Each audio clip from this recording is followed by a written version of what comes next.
Ahlan wa sahlan and welcome. Today we will be talking about Tanween. We will be discussing what is Tanween, how do we use Tanween in Arabic language, how do we write it, how do we pronounce it. Let's start with showing the short harakat or the short vowels in Arabic. We have the fatha, always on top of the Arabic letter. We have the dhamma, we have the kasra, we have the sukoon. As we know, these harakat add extra sounds to the consonant, the sound of the consonant.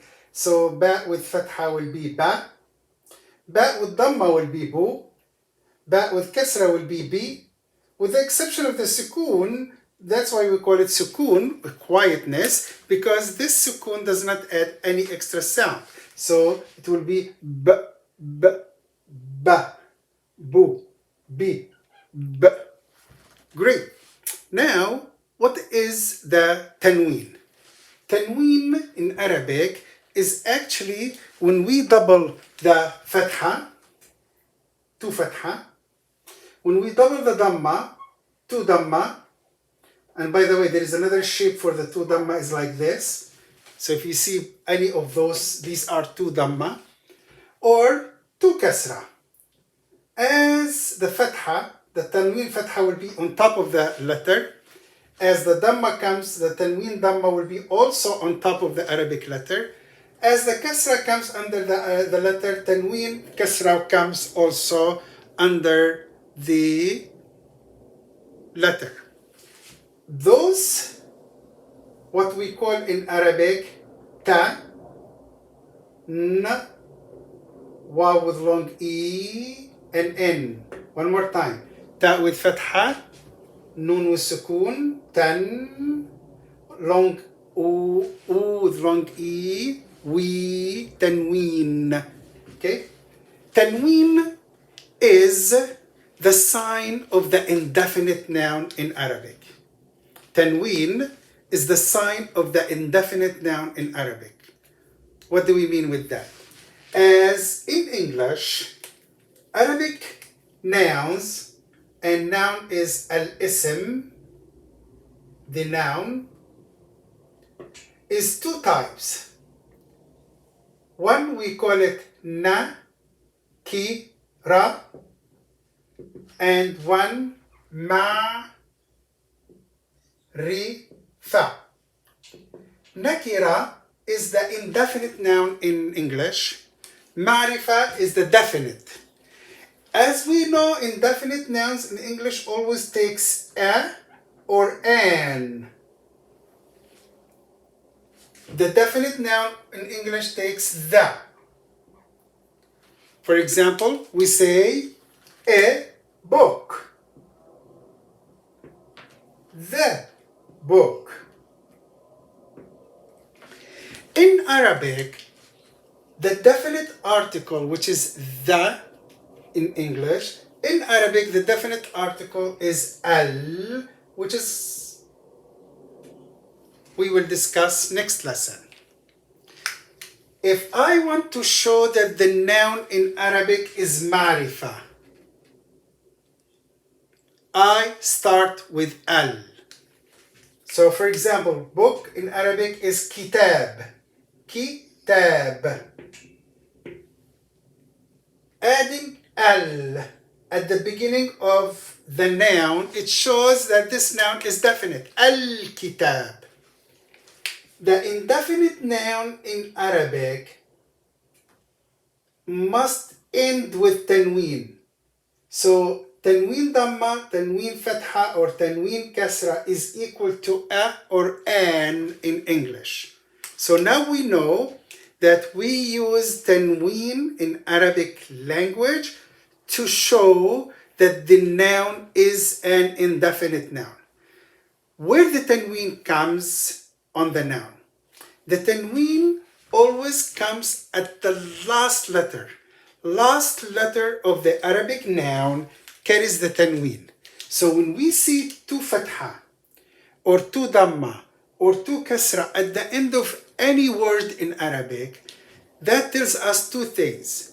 That this word is a noun and this noun is a definite noun. One more time.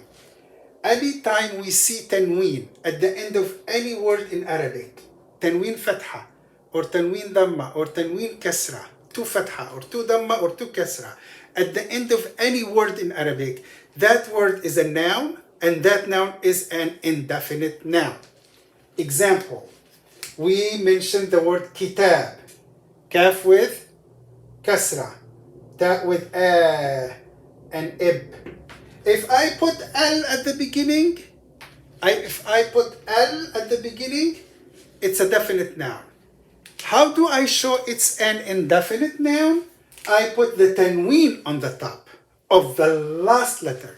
And this is how we write the tanween. We put it always on the last letter. If it's two dhamma, it will be on the last letter.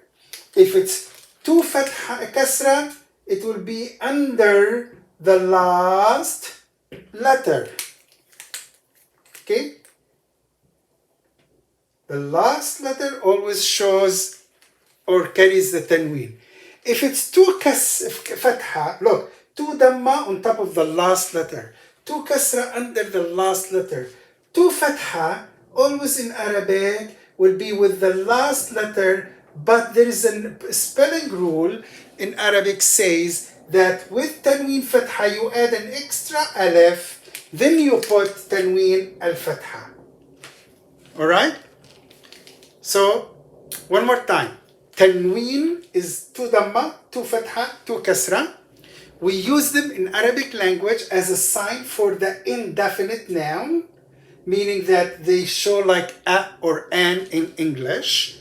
Where they come at the last letter of the noun. Any word you see with tanween, two dhamma, or two fatha, or two kasra, or two fatha, at the end of that word is a noun, and that noun is an indefinite noun. For spelling, we always put the two dhamma on top of the last letter. We always put the kasra, the tanween kasra under the last letter. When it comes to tanween fatha, we always need alif to carry tanween fatha with two exceptions. Yeah, one more time. It's a spelling, it has nothing to do with grammar, has nothing to do with pronunciation.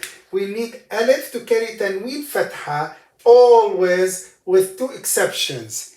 First exception, if my noun ends with ta marbuta, like mad, ra, and sa. This is a ta marbuta. I cannot add another alif. All what I need to do, just put the two fatha on top. Okay? Just like what we did with tanween dhamma and tanween kasra. So it will be madrasatan. Okay? And the other exception, if your noun ends with an alif followed by a hamza, ma, which means water.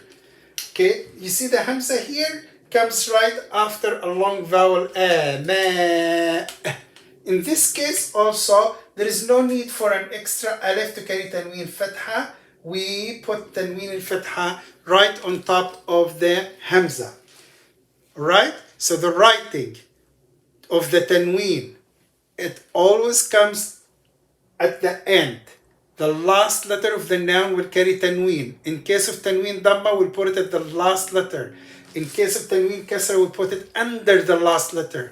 In case of tanween fatha, we always add alif to carry tanween fatha, with the exception of two nouns, if that noun ends with ta marbuta or that noun ends with hamza. Now, the last thing is the pronunciation. Tanween. How do we pronounce tanween? Listen to how I'm going to read those three nouns. Kitabun. Bun. Bun. Notice the noon sound comes at the end. Kitabun. It means that, imagine, I'm just going to erase this to imagine that the second dhamma was a noon with sukoon. Kitabu, kitabun. كتاب كتاب نون والسكون كتاب كتابا كتاب مدرسة ما أن. I am just showing you that if we imagine that the second dhamma, the second kasra or the second fatha was a sukun, noon with sukun, this is how we pronounce it. Kitabun. But of course we don't write it with noon, we write it with a double dhamma. And the second dhamma is the one that like a noon sound. Kitabin, kitaban, madrasa tan, ma'an. So the pronunciation of the tanween is an extra noon with sukoon comes with the tanween. And that's why we call it tanween, from the noon sound that the tanween generates at the end of the noun. So imagine that, for example, my name is Khalid. Khalid. The last letter of my name is Dal. So if it's Dal, okay, let me put it here. So if it's Dal with Dhamma, will be Do. But Dal with Tanween Dhamma will be Dun. Dun. It's like do and in. Dun. Alright? One more time. Dal with Dhamma Do. Dal with Tanween Dhamma Dun. Dal with Fatha Da. Dal with Tanween Fatha Dan. Noon with Sukoon. Dal with Kasra Di. Dal with Tanween Kasra Din. This is the pronunciation of the Tanween. This is how we pronounce it. Dun. Dan. Din. Great. Let's do a very quick summary. Today we discussed a Tanween. A Tanween in Arabic, when we double the Dhamma, double the Fatha, double the Kasra, we use it at the end of the noun to show that this noun is an indefinite noun. It's equal to a or an in English. Where the Tanween comes at the last letter of the noun. In case of Tanween, Dhamma will be written on top of the last letter. In case of the Tanween Kasra, it comes under the last letter. In terms of Tanween Fatha, it comes with Alif at the last, after the last letter. One more time. Tanween Fatha comes with Alif after the last letter of the noun. With the exception of Ta marbuta or Alif and Hamza, we just write Tanween Fatha on top of the Ta marbuta or the Hamza. Pronunciation is an adding a noon sound at the end with the Tanween. So when in case of Tanween Dhamma will be Dun, in case of Tanween Fatha will be Dan, in case of Tanween Kasra will be Din. And we can do that with all Arabic consonants. This is all about the Tanween, and hopefully we'll see you next lesson, inshallah. Assalamu alaikum.